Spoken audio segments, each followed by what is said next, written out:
nasa akin upang hakdan ang mga dukha ng araw.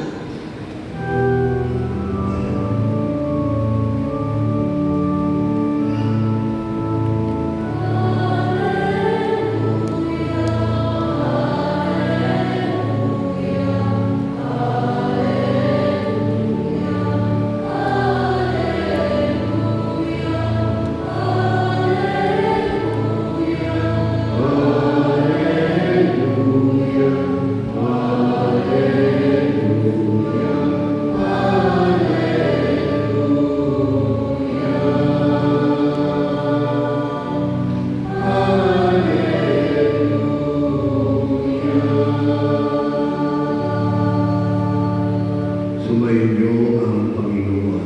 At sumayin Ang mabuting balita ng Panginoon ayon kay San Mateo.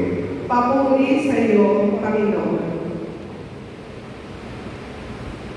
Noong panahong iyon, nabalitaan ni Juan Bautista na nooy nasa bilangguan ang mga ginagawa ni Kristo.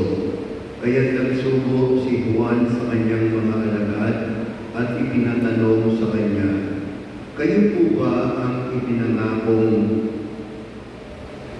paririto o maghihintay pa kami ng iba?"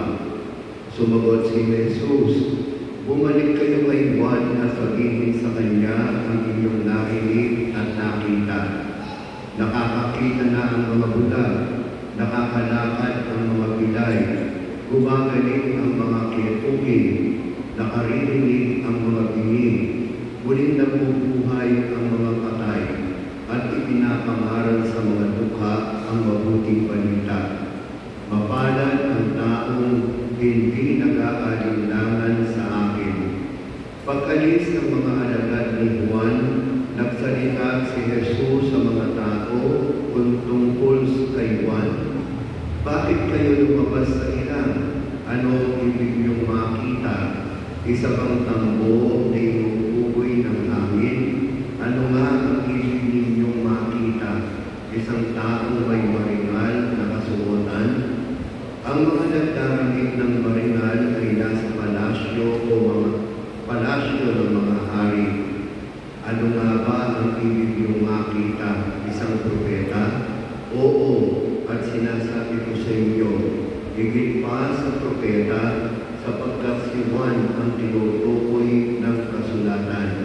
Narito ang sugo ko na aking ipinadadalang mauuna sa iyo.